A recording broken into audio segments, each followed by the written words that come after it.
Welcome. Let's talk Broncos. We were arguing about fantasy football because it's that time again. Welcome. Brew Mason, Zach Seegers, Joey Richards. We just had our fantasy football draft. If you have yours coming up, make sure that you drop yours sleeper picks in the chat. I'd like to hear them. I still have a couple here in the pipeline, and I need all the help that I can get. We're obviously going to talk to you about the Denver Broncos' second preseason game. Zach Seegers retweet the show. And we will we'll cover just about everything. There's a little bit of news that we need to cover today, specifically, some injuries, some nuggets that we were given. And we just want to say good night to everybody. Hello, not good night because we're not getting rid of you. But I did want to start the show with a little bit of the laughs that we were having before. It has gotten contentious between LTB. We obviously like to keep it friendly here in the show, but Joey tried to poach me from Zach's team to co-commish his. And honestly, I just don't know how to feel about it. So I think the LTB community should weigh in on this. Joey, what do you have to say for yourself? There's really not much to say. I was just giving you, I threw the life raft out there, Bree. That's what I was trying to do for you. Just throwing the life raft out there. I said, Bree, come in. Well, before you sink, come to my team.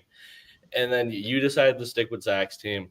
When I'm in the Super Bowl this year, you're completely forgotten. I don't know you anymore. I don't know. I already don't know Zach. You are forgetting you by the second right now. So, yeah, I mean, we can just look at the rosters. I think the entire LTB chat would agree. You should have joined my team. You didn't. Joey's pretty much Ryan Day. Like Urban Meyer did a great job building Ohio State. He had to leave the program. Ryan Day comes in, and some people, are born on third base. They think they hit a triple, but they were born on third base or whatever. And we'll, we're in a rebuild operation. I inherited a team from not Urban Meyer, and we're working our way back up. And watch out, we're growing. I just pulled off a ridiculous trade. I'll say that much. Rebuild's looking bright. Zach, how long have you owned the team for? This is year 3 or 4?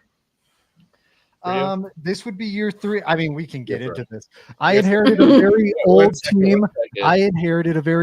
team. Mm-hmm. I had 2 options, tear it down right then and there, push my chips in and try and win right then. I'm like, this is fantasy football, let's try and win. That did not work out. I traded for Nick Chubb. I don't know if anyone's been following Nick Chubb's career, but he's had a rough go of it. It's a multi-quarterback league. My quarterbacks, Kirk Cousins, Aaron Rodgers, Dak Prescott, been a rough few years for that bunch.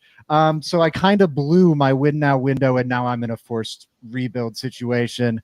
But we're working on it. We're working on it, Joey. Don't you worry. Well, maybe this point gets brought up later today, but when the Broncos got new ownership, it was bang, we're back. The rebuild's done. We're here right now. What are we in? Year 2?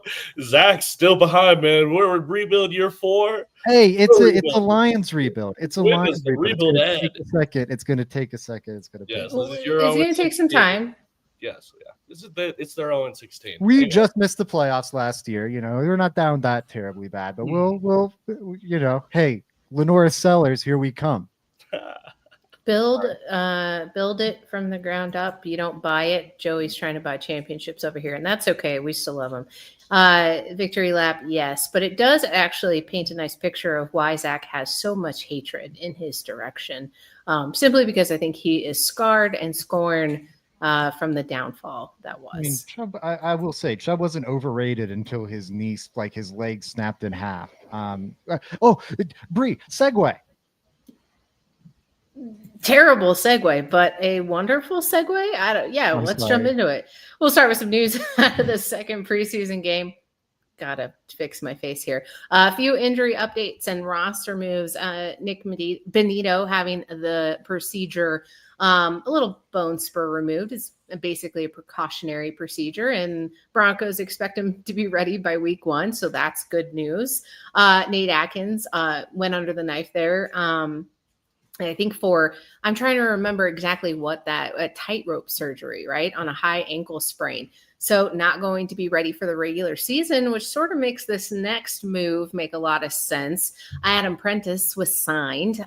So let's get your thoughts on that one real quick before we go into the rest of it. But I think it's a classic Payton move, right? He really values a true fullback. It suggests to me that they're sticking with those packages and they really want to hammer in short yardage sets. So zooming out a little bit on this signing, because I think it's an important one. It tells us Payton values the fullback. Is it a good thing for this team's offensive identity? And Joey, I'll start with you.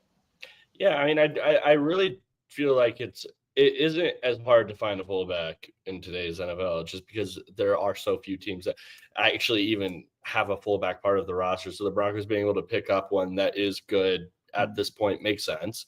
And they deploy one. So it's a good signing. I think he's good fullback. I think it's going to help the Broncos and what Sean Payton wants to do. I don't have much on this. I don't think it's like the Broncos adding an all-star or anything, but for what the Broncos are trying to do on offense, they added to it, got a guy that helps enforce that identity they're trying to build.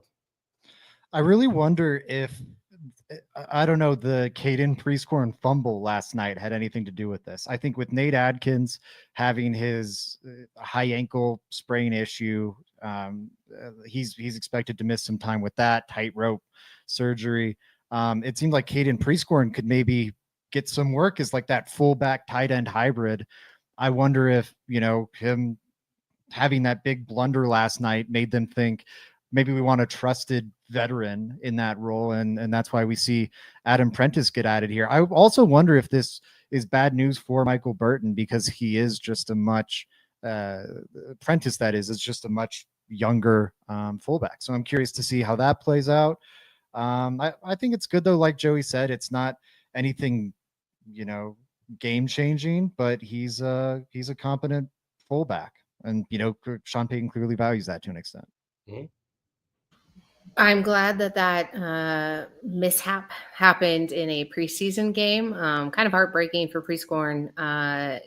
Just as Zach Seegers was commending him for his, I want to say, little bit of a rise, right, in kind of the ranks of who's going to make this team, who's a bubble player or not, goes ahead and fumbles the ball into the back of the end zone. And I guess maybe it doesn't diminish that. It's a play. You could tell that he was absolutely forlorn about the instance, but it doesn't look good, right? Splash plays are great.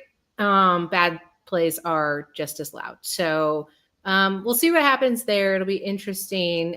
Zach, I didn't double check this, but on your final 53-man roster prediction, did you have Prescorn on there? I didn't. I think he's a guy, and I feel the same way about Loner. If people want to see that 53-man projection, it's up on my Twitter. I'll probably write a more proper projection for the website after the third game. I think one thing you have to consider is like who can they sneak through on the practice squad, and that's going to help determine some of it. Like in hindsight, I wonder if I shouldn't have put Ellinger on the 53. I think he'll be on the 53 when they play the week 1 game, because he has to be for him to be the emergency quarterback. And I do think they value that. But that initial 53, who else is going to sign Sam Ellinger at this point in the offseason to be their backup quarterback without knowing any of the offense? It's just not going to happen. You can probably cut him and sneak him through. Caden Prescorn, same thing.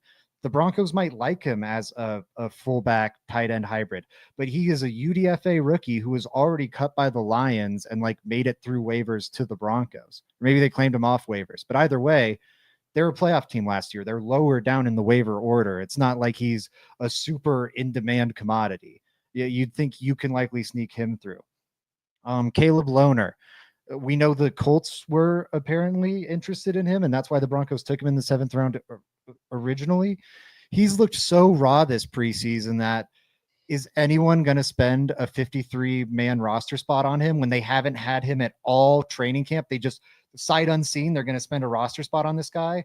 I doubt it. That's another guy who, the Broncos do probably want to keep him around. But at this point in the process, those are guys who I think the Broncos value. They also probably think they can sneak him through, in my opinion. So that one falls into that bucket for me. Prescoring, that is.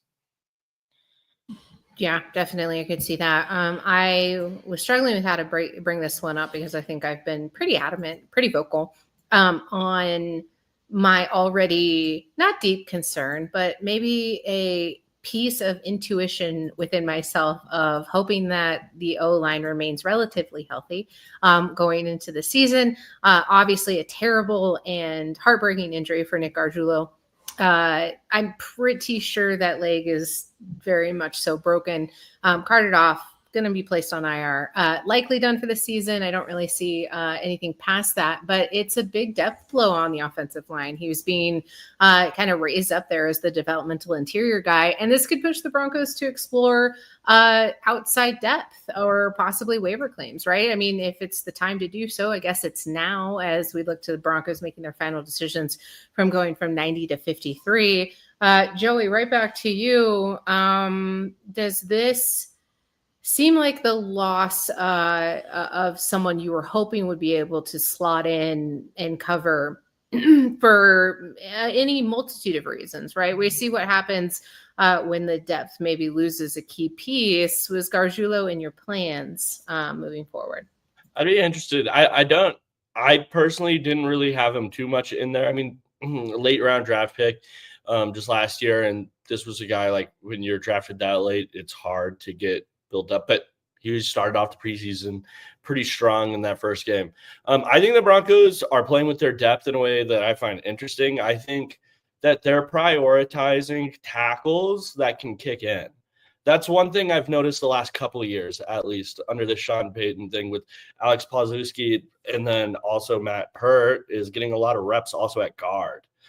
These two guys, which it's interesting. I think there is a way, and the way they would like to build it is, okay, we have a right tackle and a left tackle that can both kick into left and right guard, like, and then have a backup center. I think that's the way they want to build this thing out.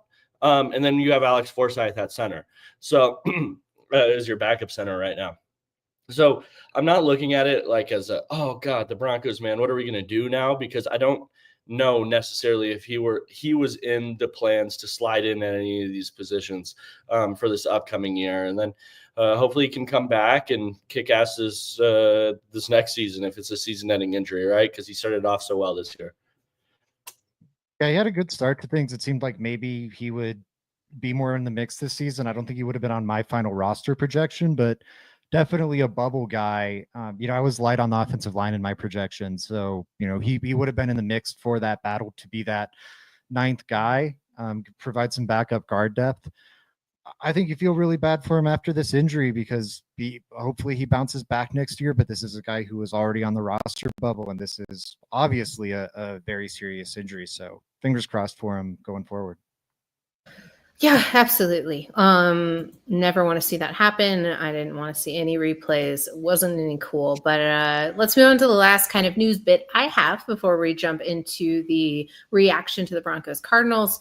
Looks like there's a little bit of a word out of Dove that the Broncos are still considering Lone Tree for a potential future stadium. I really think this move has to be about long-term identity. Sorry, Joey. I thought you said I was muted and I freaked out for a second. I was like, please God. No, but I don't want it to happen. This move has to be about long-term identity, right? Or you're moving mile high from really where the epicenter is for fans in Denver. But it also kind of signals that the team is looking about modern, revenue-driven, and fan experience-heavy locations. So big off-field storyline. What do you make of that, Zach? Like, how would you feel if that was the location of the Denver Broncos? Obviously, Dove Valley, just down the road. It's all about county lines. So how does it make you feel? Like, I think that aspect would make a lot of sense. I'm partial to the downtown Denver idea, the Burnham Yards or whatever. I think that's the one I'm most excited about. But I'm glad it seems like the front runners aren't out by DIA. That was always the idea I was least excited about. And, I think Lone Tree would be good, but mainly I'm excited with the direction things are trending now. Hopefully it stays downtown. I think it's always cool to kind of have the teams and the stadiums in like the heart of the city. But I think Lone Tree would be a pretty good second option. Joey? I think something that like the Cardinals kind of laid the blueprint with this as far as like putting so to my knowledge, at least, laid the blueprint of putting a stadium outside of where it should be, right? And the capital, and then also like building it up around the stadium. Now what they did was they built the stadium and then they own everything around the stadium as well. And they've put like a system in to where it's fun down where the Cardinal Stadium is as well. Like they have two different places they can go. Like there's a bunch of bars down there. There's a bunch of fun sports environment type things down where the Cardinal Stadium is. And I could see the Broncos looking at that model and being like, yeah, this is probably the best way for us to do it, because not only our financial decision, not only do we get our brand new stadium in with all of the amount of probably at a much cheaper price, because the just plot of land is going to be really expensive in Denver compared to everywhere else. And then, but also in that thinking, hey, I can buy the land around it too, and I can build other businesses around here. Like that, to me, is like if I were looking from the Waltons' perspective, would make the most sense. Now, me as a Broncos fan, I would like it in downtown Denver too. Don't move it. But hey, that it's just two different ways to look at it there. So I could see it in any of these areas mentioned above. I don't have any preference if it's not in downtown Denver where it would be, as long as it's kind of close. Like I think if it's in the premises, it's all the same to me, because I know what they're trying to do. They're going to build it up around the stadium. Yeah, absolutely. There's a ton of room for a super Walmart directly in that same neighborhood. Before we continue on, Paul Schaefer has a question, which is the keyword of the day. Get your mailbag questions ready and drop them in the comments after you watch today's video, because you'll have one coming at you here from Let's Talk Broncos' very own Zach Seegers, maybe around Thursday. Zach, blink twice if that's correct. Yeah, gonna get those back rolling again. I'm sorry, it's been crazy over at KOA, but we're up and rolling now. Oh, Zach is so important that he gets to host the game day for the games, and he therefore doesn't have all this time for us anymore. Ooh. Paul says Burnham Yards for sure. Yeah, I get it. I get it. I'm not a big downtown person. Lone Tree, I could maybe walk there. So I don't know. Guys, would you trade Benito for Trey Hendrickson? Obviously, reports coming out that he's looking for a trade. So big question that every team will be asking themselves is, do we need him? Where does he fit in? How does that look on this defense? And I don't know, guys. I think I want to stay put. I know it sounds crazy. So same conversation with the Micah Parsons, right? What are you willing to give up? It's not the same player. Don't quote me in that way. I'm just saying the conversation is, what are you giving away and what are you getting back? What's that investment look like? And I don't think I'm too bought in on the idea that Nick Benito can't be improved upon, but I do like the development in the direction that it's headed. So I don't know who I started with first last time, but Zach, I saw you kind of moving around there, shaking your head. How do you feel about that? And honestly, I think it would take more capital than it's worth. Yeah, I would be so happy just sticking with Benito. I think Hendrickson's like 4 or 5 years older, which I think is really the biggest factor in this. I think they were comparable players last year. I would give Hendrickson the edge, but Benito's a still ascending player. And I also think beyond that, like either of these guys, both these guys are going to get big money deals. Hendrickson is probably more expensive, at least as things stand right now. And there's a much I don't know if it's much greater, because I guess Benito, the production is a little uncertain. He hasn't proven it as much, but I guess it's very likely that there's age-based decline on that Trey Hendrickson deal, that the last year or two, he's not the same player he was when he signed it. And that's, I don't think, the same concern with Nick Benito. Also for as like, oh, he's only done it for 1 year, and there's that big concern.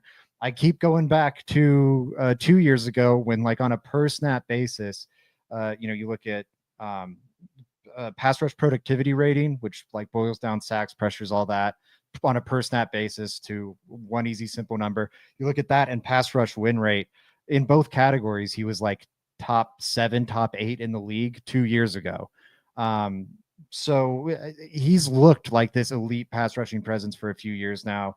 I would bank on his youth and developmental trajectory at this point. I also think there's just like something too, like, okay, I actually have 2 points here. I don't think the Bengals would do this because if they're not paying Trey Hendrickson, it's not just like we don't like Trey Hendrickson. It's that we just don't want to pay anybody type thing. So if they're not trying to pay Trey Hendrickson like that, they're not trying to pay Nick Bonito like that, right?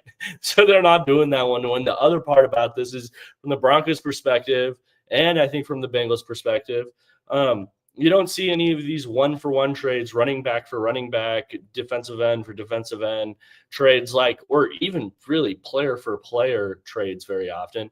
Because, I know what Nick Bonito looks like in my system in Denver right now with Vance Joseph and everything we have going on. I don't know what Trey Hendrickson looks like in that, and it offers more downside. There's more downside to it because it's a new environment, new scheme. What are they asking of him? What did Nick Bonito and how did he succeed in this game? Football is very complex. I don't think you can just do these one-for-one trades, put people in different systems and stuff like that and expect comparable or the same production as what you got from the guy before. I don't think that's how it works. So, I wouldn't do it. I think if you trade Nick Bonito, it's got to be for the Micah Parsons, who's just a freak show. That's what it's got to be. It can't be Trey Hendrickson, Nick Bonito, where we're sitting there. I don't know. It just offers too much downside.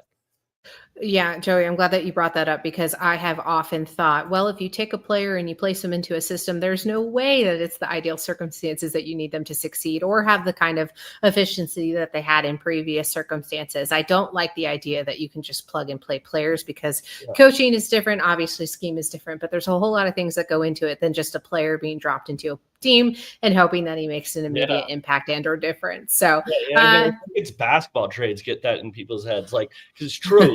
In basketball, it's I could put Kevin Durant on any of the 30 teams in the NBA. He's gonna be Kevin Durant. That's not the same in the NFL. Who remembers Josh Norman going from the Panthers, where he was unreal, to Washington, where it was okay, yeah, he's cool. That happens. Or Namni Aspinwall, right? Another cornerback from the Raiders to the super team Eagles, fell off a cliff. It doesn't work the same. There's circumstances, and it's the ultimate team sport. Everyone helps each other out, and whatever you're tasked with can really propel you or have you tank. Cavante Caldwell says, I'd argue that Vance gets pass rushing upside out of any player. I like it. Oh, he followed up with based on how much he blitzes. Yeah, I guess I could see that. We've seen and talked about Vance Joseph's ability to take players and kind of elevate them within his system. But I'm not sure that you could count on it being a 1-1. I don't think you could say necessarily that it would be because it's Trey Hendrickson, he's going to get the most out of him, and therefore it will be more production than a Nick Bonito. I think at least is where we were coming from it. That's my stance on it. And you couldn't drop Hendrickson like you can drop Bonito, which I do think is something different. That's exactly what I mean. Yeah. Cool. Awesome. Guys, I want to jump into the preseason 2. I kind of just assumed that there was going to be no starters playing whatsoever, but obviously as we kind of parse together what the depth chart is going to look like and Sean Payton decides who is running back 2, maybe 3 is going to be, I think there's this conversation of who is a starter or who's a 1, however you want to dice this up. But we did see Evan Ingram playing, which thank goodness, because what a showing he gave us, but also there's still a lot to be worked out when it comes to who's going to make the team, who's going to be where, and who's going to be leading the charge. I kind of want to break this into a couple of different things. We can give a biggest takeaway first. And I want to say this Broncos defense continues to look way ahead of schedule, not even in comparison to the offense. I don't think we need to say that they're looking better than. It's been a little bit of a slow start, and I'll have a question for that for you guys in here in just a little second. But the aggressive blitz, they look great. Good communication in the secondary. I love that the depth players are flashing, particularly at inside linebacker and cornerback, because those are positions of need all the time. Those younger guys were looking great. And then offensively, I think the timing and consistency They sort of remain a work in progress for everybody, but I think that's going to change a little bit. We did see a struggle with Bo Nix in the preseason game 1, but Jarrett Stidham was lighting it up. So then you start asking yourself, okay, it's just going to take some time to click. And then it opened up a ton of questions about who's going to be on the team as far as wide receivers go. Are they going to keep 6 or 7? The run game looked more stable in week 1, which is encouraging. So Joey, in reaction to my biggest takeaway, do you think the defense is ahead of the offense? Is that a good or a bad sign, or do you not believe in kind of that, how that gets set up? No, I think that's typically true. Like, just having followed training camps and stuff in the past, usually the defense beats up on the offense early. It takes a little longer for the offense to catch up. I do just also think that the Broncos defense is more talented than the Broncos offense. I also think that's true as well. So I think it's going to be hard for the offense to catch up to the defense. And matter of fact, if the Broncos offense catches up to what I expect from this Broncos defense this next year, we're talking about Super Bowls, right? So I don't know if that will necessarily go that way, but yeah, I mean, there was a lot to take away from that game, and you were brought up the defense and Atomics in the chat, and he's bringing up Jonah Ellis. This is a guy depth-wise. Jonah Ellis, man, is he going to be really good for the Broncos? He's really good. Is a pure pass rusher. I think that's what we all kind of expected of him coming in the NFL. I thought he was a better run defender than consensus, but I think even me, I'm shocked at how good of an edge he sets out there. He blew up a run yesterday, just setting the hardest edge ever. And it's like, man, if you can consistently do that, that's what we're talking about, Jonah Ellis. We need that. And then just talk about how much of a luxury it is, guys. I'm not saying Jahdae Barron's not going to play this year, because he's going to play. He might as well be a starter or anything like that. But I think it is a luxury sitting back and being like, hey, our first round pick isn't necessarily a guy that I'm putting all the weight of the world on. You have to be good for this defense to be good. I don't think I'm doing that. And that just, not to say Jahdae Barron won't do that this year, but it just shows how much of a luxury it is that the Broncos are in a spot where they can. So it's just a lot of exciting stuff. Shout out to Jonah Ellis. I had to throw his name out there. I just, if we're talking about, we can get into the Jahdae Barron thing, because that's one of my, I don't know, like kind of disappointment Really? in the game. And not that it's the end of the world, but I guess here's where I'm at with it. The whole case for drafting Jahdae Barron in the first round in the top 20 picks, despite it very obviously not being a need, was like, this is one of the more special talents in the draft, and we just can't pass it up, which I think is a very valid justification. But I think now, if he had already beaten out McMillan for that starting spot and was starting in the nickel come week 1, I think there's a lot less doubt about whether or not that's coming to fruition, or there's like no doubt if that's coming to fruition or not. It's like, dang, you went up against a very qualified starter already right off the bat, and you won the starting job. You look like that special prospect the Broncos deemed you to be to justify that top 20 pick. If he doesn't immediately earn that starting job, not that it's like, oh my God, he's a bust, or oh my God, it's so concerning, but it's not checking the box, and it's not Xing it out either. Yeah, but I think it's leaving it unchecked for now. And I think that's not ideal. It's, again, not the end of the world. He could start week 2 and be awesome. Like, yeah. I want to be very clear about what I'm saying here. But if he had already beaten out Jaquan McMillan, it's like, okay, yes, he looks like what the Broncos told us he was. To this point, he hasn't looked like it yet. That doesn't mean he won't be. I like what we saw in joint practices. I like what we saw in the preseason games. But I'm hoping he checks that box sooner rather than later. I think the way that Zach gets a response out of us, sorry, Joey, I'll let you go. I just need to kind of key in on this, because it's almost like, man, that's the worst thing I've ever seen, ... yet. And so I'm always like, wait a second, hold on. But you're right, because there is this level of expectation that you have. I think that was still my reaction to Bo Nix in preseason 1, right? Like, there was a little bit of a deflated sense of, it was like deflating a balloon almost. There was this highly anticipated effect that you were hoping to have, but I'm glad that you clarified that, because I do feel like he's still flashing some high-level playmaking. I think on that Jonah Ellis rush, Jade was right behind him, and he's quick. And so strong tackling effort that I like to see, and I think that there's going to be some question marks on the coverage consistency, and it's going to remain a focal point. But I think he's talented, and I think that there's still, I think there's just a lot of hope and expectation, and I think maybe that's why it's mirroring back at you. And I just want to say that I hear you, and I think that there is a ton of room for improvement. Joey, sorry for cutting you off. Yeah, no, you didn't cut me off. I was cutting you off, Bree. But I think where I just disagree with you, Zach, is there's like a tone of disappointment in there. The disappointment would come if Jaquan McMillan wasn't a good football player. The Broncos drafted a nickel cornerback knowing they had a nickel cornerback. So it's not like it doesn't mean that like there shouldn't be disappointment, I don't think. It's just saying I want the vet right now for this time, when the vet is a good football player. Like I that's why I don't have an issue with it. If it was replacing, I don't know. I mean, the Broncos have had some bad DBs in the past, and the first rounder was like, okay, it's not time to panic yet.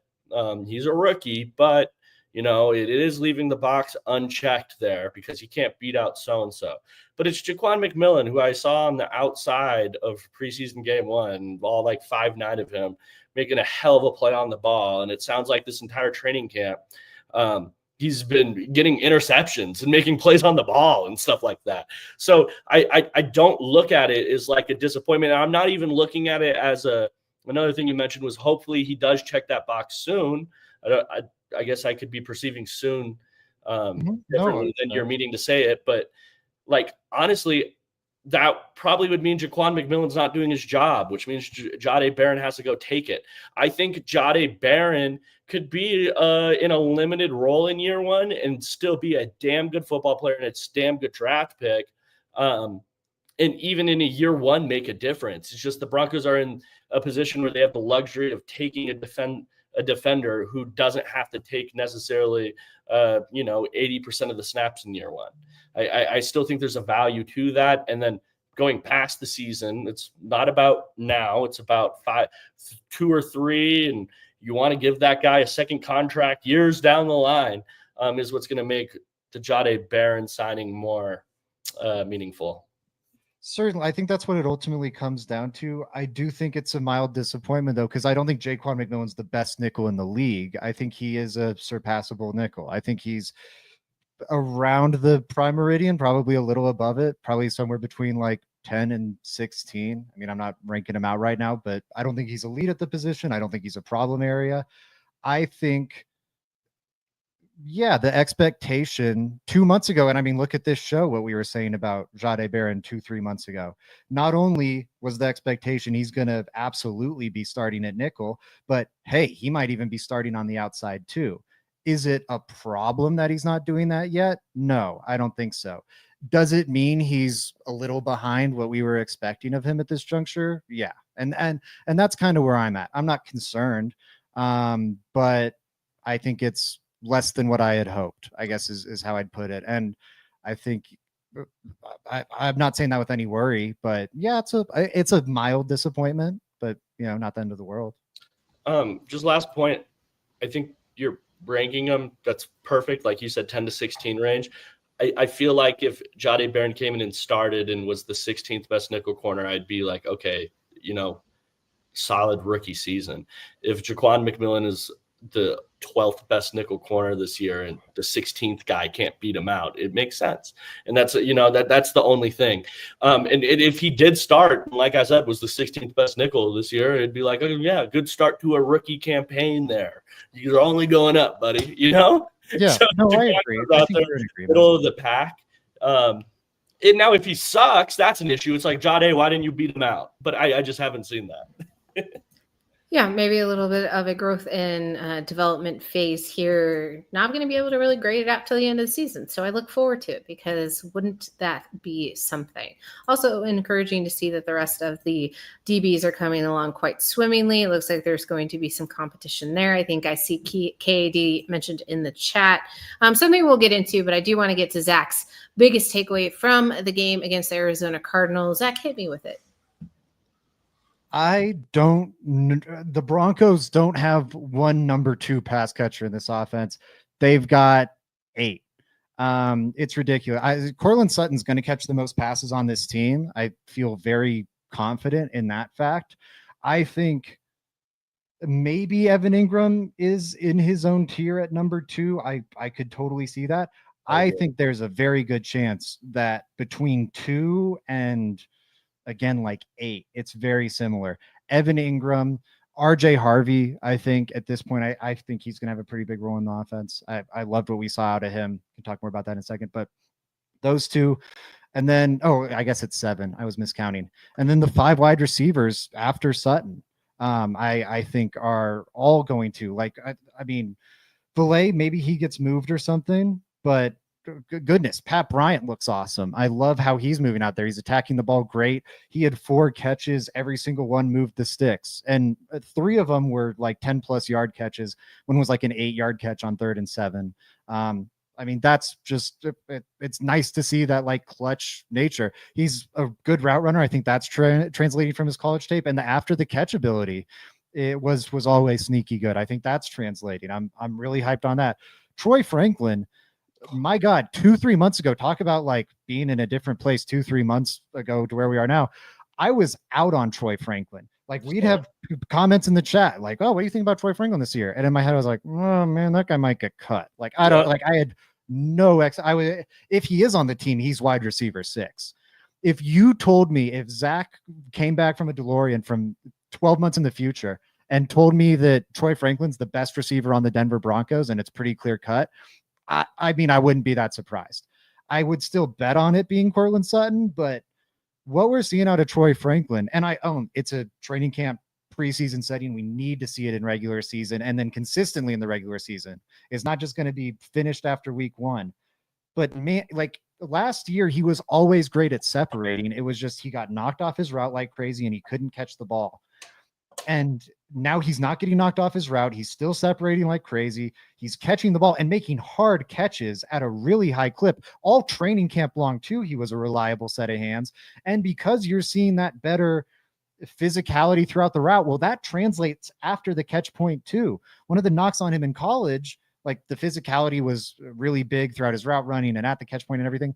But then even when he had the ball in his hands, he was a limited yak threat because arm tackles took him down super regularly. I think you can maybe explore more of his yak potential if he continues to grow into this. I just like that has me fired up this year. I'm expecting some pretty lofty things out of Troy Franklin now.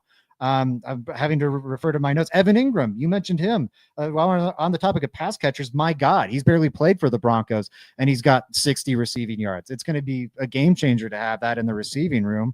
And then guys who I thought didn't have a chance to make the roster. Bree was loving Joaquin Davis and Courtney Jackson at a training camp practice she attended that I was at. And I was like, man, I don't think anyone's beating out these top 6. You know, I think there's potential. They could maybe trade Devon Valet for a draft pick. And then maybe Courtney Jackson or Joaquin Davis does make that initial 53-man roster. So I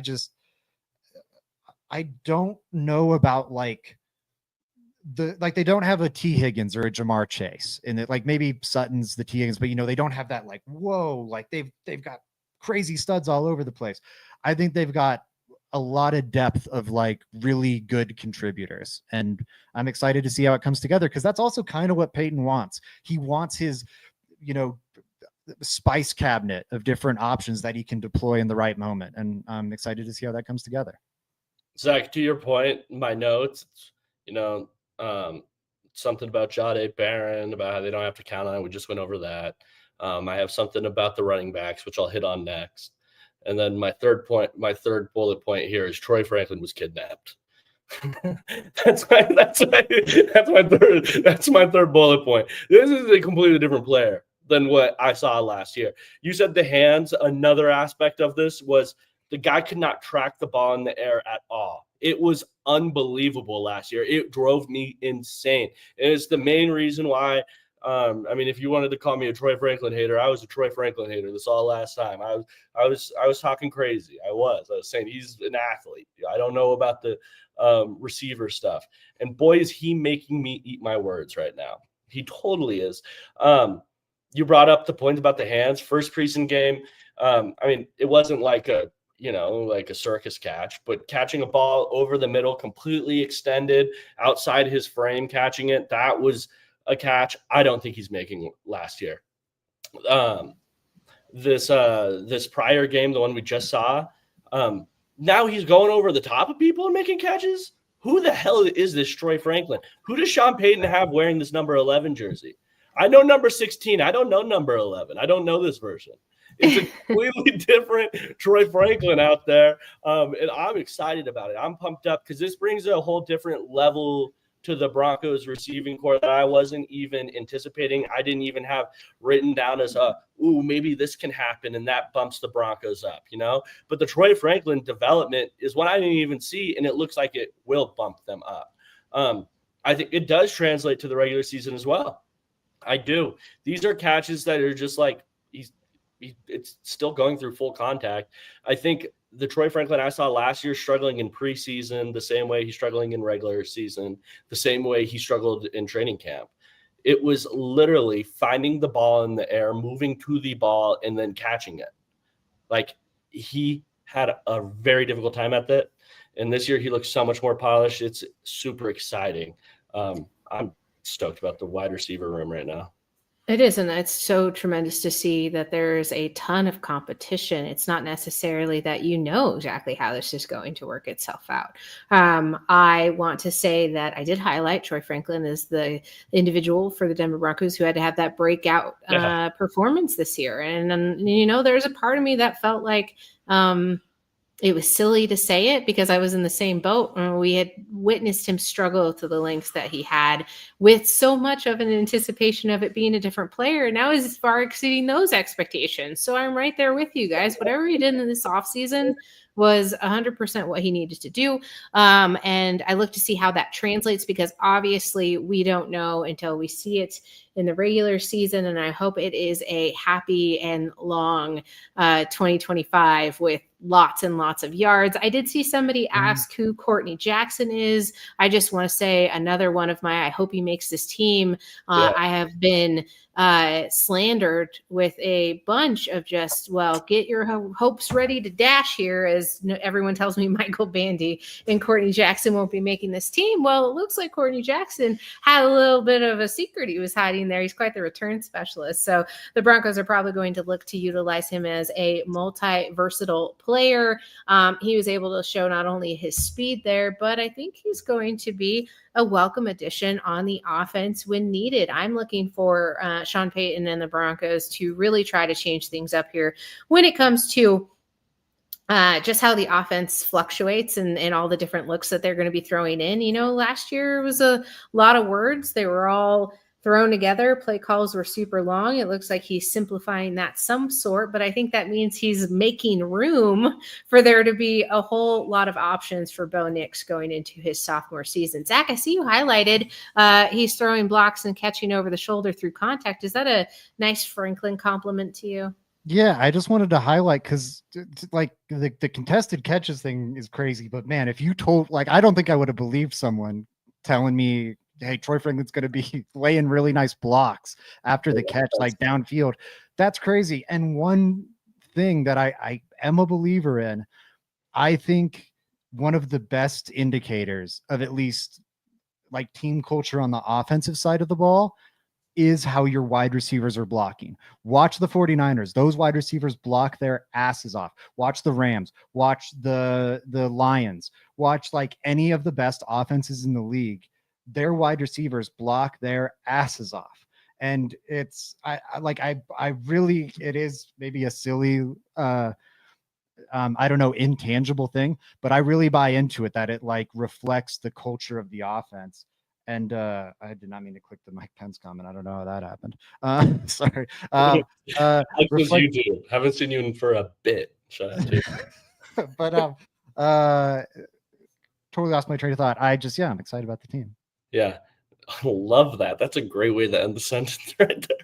That's just going to translate so well during the audio. Yeah, no, and then even the blocking back to Troy Franklin's blocking. Preseason game 1, he had a play where he was almost like an extended tight end, and they brought him in. He's making blocks in the box. It's like, what the? And this is what I'm talking about. Troy Franklin was kidnapped. We don't know where he is. So there should be a manhunt. But my big takeaway, one of them, I mean, there's a lot of things I can hit on here. The guy didn't even get that many carries, but it's one that I think affects the Broncos the most, and that's RJ Harvey in the vision, right? There was a lot of concern leaving game 1. Hey, this guy's bouncing it out a lot. I was watching it live, and I thought the same thing. Watched it back, didn't think as much of it as I did initially. But in this game, working really well in between the tackles. Like if you guys watch that touchdown run, the way he was able to squeeze and find a hole in the interior and then get into the end zone was really impressive. These are things you're looking for RJ Harvey. He's going to be a big part of this team. I don't think you can bank on J.K. Dobbins to be a lead back for the Broncos this next year. RJ Harvey is going to have to be that guy. So seeing the vision on display was really promising. And this is always something he's had at UCF. RJ Harvey's vision was really good, but did also get a little, I don't know what the word is, but he did want to look for the home run hit. He would stay in that interior. He had all the ability to run in the interior, but a lot of it was, I'm kind of standing here, I'm shuffling, I'm waiting for the whole defense to collapse so I can bounce it out. That was the concern I had for him. So to see him work the middle, the interior of the offensive line there was really promising. Great runs too. Like that touchdown run is really legit. I'm excited about Harvey. I want to see it in a real regular season game. I think before long, it's that, and Dobbins has injury problems, but before long, I think you're not going to be able to keep him off the field. I think he and Franklin are quickly going to assert themselves into larger roles. Like the Broncos need running back help, and I think Harvey's going to give them what they need there. They need some to solve their slot receiver logjam, and I think Franklin looking like a legit outside dude, which again I never would have seen coming based on last year, really helped solve that. I think Sutton and Franklin now kind of set themselves up to have and Harvey set themselves up to kind of stand apart in those rooms. Mm-hmm.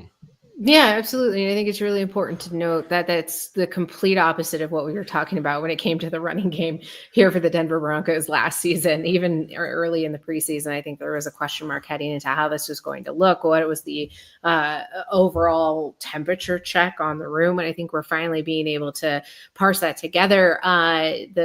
The final verdict is basically he delivered on early opportunities, and it's efficient, it's impactful. You get a couple of touches and you're able to really just illustrate a lot of readiness for a pretty significant role on what this offense wants to do, because you're going to be trying to take as much pressure off of Bo Nix's shoulders as possible. We saw what Bo Nix was able to do when he had to sling the team on the back and sort of carry them towards those 10 wins, right? And now you want to take as much of that off of his role as possible, so that when he is able to make some big plays, that it's not just from him having to have a run game. So, if he maintains that instinctive burst, I think it's going to be really cool as he refines all the patience and vision that he has. And he's going to be a reliable running back for this team moving forward, if that seems to pan out and translate as we move into the regular season. Tim Campbell says, I'm Team Joey. Not sure what that means, but maybe he started the show late and he rewound. So he wanted me to join your fantasy league. If you're big on RJ Harvey like we are, make sure that you're looking to swoop him up in the drafts that you have. It means he's a big werewolf guy, big into the werewolves. Oh, right. Team Zach is the vampires then. Yeah. Okay. All right. I'm glad that I cleared all of that up for everyone listening and no one is confused. All right. I don't know what's happening. Guys, I don't know what's happening ever. Any surprises from you guys? Terrible segue. Not really sure how to swoop that back in, but maybe we could talk about who's earning themselves a longer look. We talked about maybe some surprise candidates there, but I just want to wrap up this little segment with, was there anything else that shocked you? Were you expecting something and you didn't get it? Joey looks confused, so I'm gonna start with Zach because he seems to like this idea. Yeah, you know what? I'm gonna do my classic thing of lumping a bunch into one bucket here. How much good news we got from the edge rushers. That surprised me. My God. Mike Kliss telling us that it seems like a Nick Bonito deal is going to get done before the start of the season. That's sick. I definitely trust it coming from Mike Kliss. That would be a big win, getting that in before the Trey Hendrickson and Micah Parsons deal. That'll save the team money. Players as good as Nick Bonito do not leave their team in free agency anymore, barring extreme circumstances. They're going to keep him around here. It's just, where does that price point ultimately settle? I bet it settles north of 30. I'd bet if they wait a year, it would settle north of 35. So lock him up, get it done. I think that would be a big W. And then the dude's just having great games. Jonah Ellis looks like he could start for a lot of teams. Like he should have been a first round pick last year. He's looking absolutely ready to break out this year. I don't know how much he's going to get on the field. Same thing with Q Robinson. He was making big plays, had some run stuffs, had 2 big pressures, kind of single-handedly ended one of the Cardinals drives with a run stuff on second down, which set up a 3rd and long. And then he had a great pressure that forced a check down well short of the sticks on 3rd and long. My God, they're going to be sending waves and waves of dudes off the edge. What else? And Dondre Tillman even had a great game. I've got some good notes for him. He had a big tackle for loss. I mean, kind of ridiculous to me that Mike Clay or whatever ranked them as the 23rd best edge group in the league. This is a top 10 edge group in the league without doubt. Yeah, I think for me it's like a surprise. I don't even it's a surprise to me, I guess. Chris Abrams-Drain looks really, really good. I mean, he stepped in and looked good last year, but I don't think these guys' development always is straight up. It's not like Madden, right, where these guys are getting 2 overall after every season when you do the franchise mode. That's not how the NFL works. And to see Chris Abrams-Drain go out there and look really good this preseason, I mean, it just adds to the depth. Like we at the beginning of the show, we went through the whole conversation of, Jaquan McMillan, Jahdae Barron.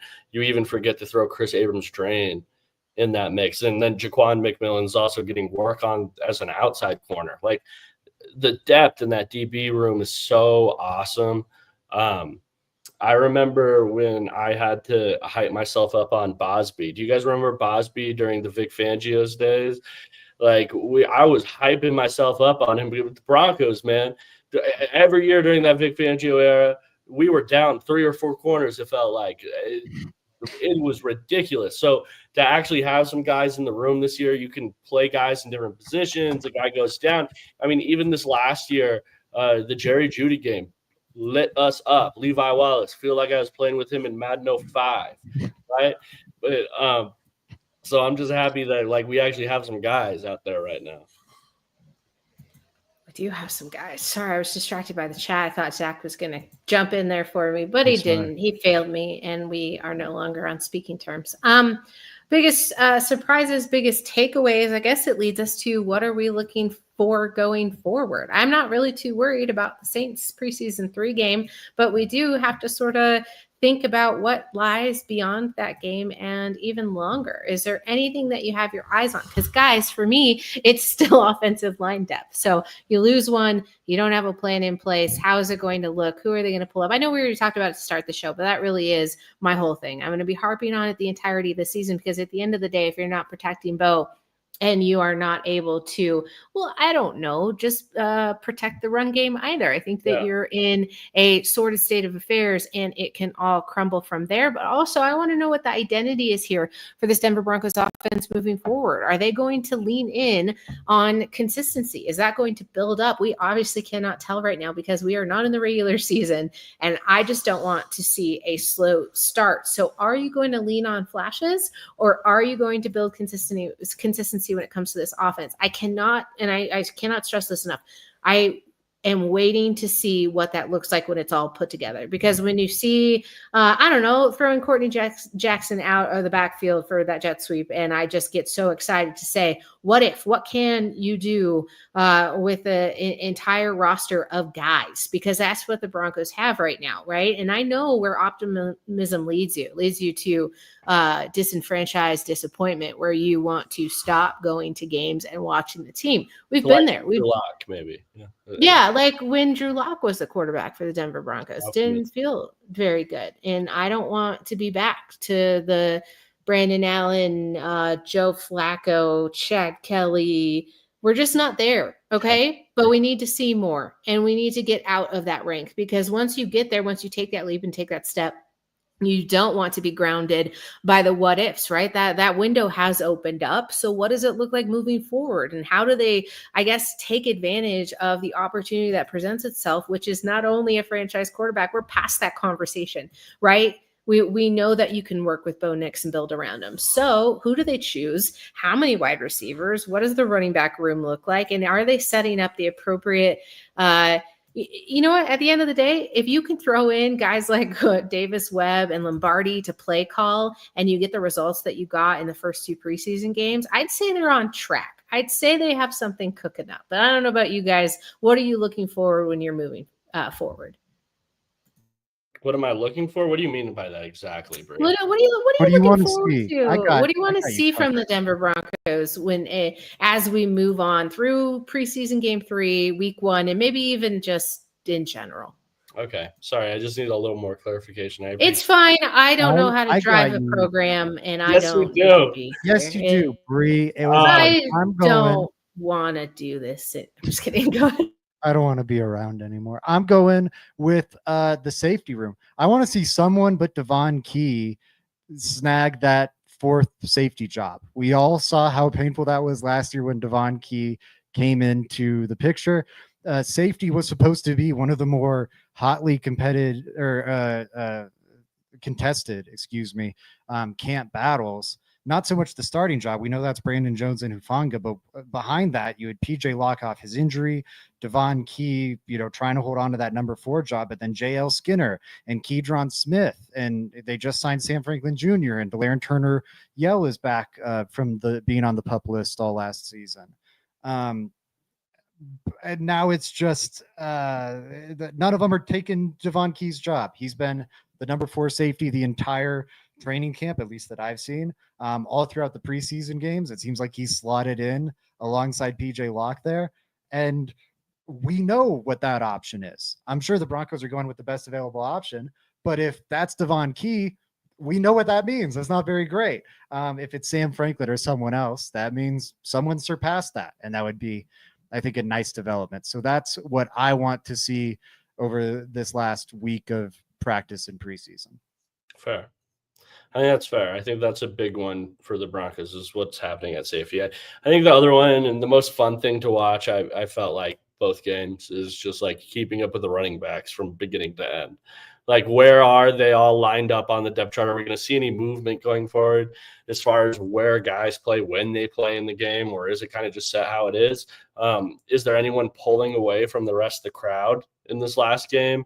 Like, does Tyler Bidet have a huge game and it makes him really hard to cut? Like, what's happening there in the running back room? Because I do think there's a chance. I mean, any of these running backs that end up on the roster get some playing time. I do think there's going to be opportunity for that, especially running back's one of those positions. Guys get banged up all the time. And the Broncos happen to just sign one of them too that is like the most banged up ever. So it's a really good shot that the 4th guy, if the Broncos are looking to bring on 4 running backs, the 4th guy might get PT this year, right? Which one is that? Is that Blake Watson? Is that Tyler Bidet? Is it Jaleel McLaughlin? Is it Audric Estime? Like, I think there's some names out there. I don't think it's Audric Estime, by the way. That's a take. I think a popular take at this point. But the rest of the room, how does that shake out? And then how many do you even keep after that? I love it. Joey, thank you for eventually getting there. I appreciate it. Wow. No, it's okay. I give Zach all of the problems in the world. And I had to do it to you because you're the next guy up. Paul Schaefer is asking about grades. All I see is my initial up on the screen. I'm lost, so we're just going to move on. We're talking about Teddy Bridgewater. I don't know. Why is this happening? Got to see him play, though, there for the Buccaneers. Congrats to Teddy. I hope he does well, but not as a Bronco. It's okay. All right, let's get out of here. Look forward to seeing you both when we're back for the preseason 3 recap next week. You will have Altitude Adjustment back at you on Tuesday night, and then Full Field Read with Frankie and Robbie, which I know you all love because we love it too. We'll be back on Friday breaking down all the film and all the tape. But remember, everybody, we're just the Let's Talk Broncos crew. We're not actually real, but we appreciate you hanging out with us and having a chat about the Denver Broncos. We'll see you next week. It'll be next week because it'll be next Sunday. I definitely know what's going on. All right, guys. We'll see you later. Carter's got it right here. Damn, we didn't make any jokes about this. Oh, man, we totally missed our window. We forgot. Well, I guess crew. Just the crew. Yeah, I'm going to leave this on here so we can get a screen grab later because I think it's just important to note. Just a crew. Shout out the T-shirts in the stands. Anyway, bye. Anyway, go Broncos.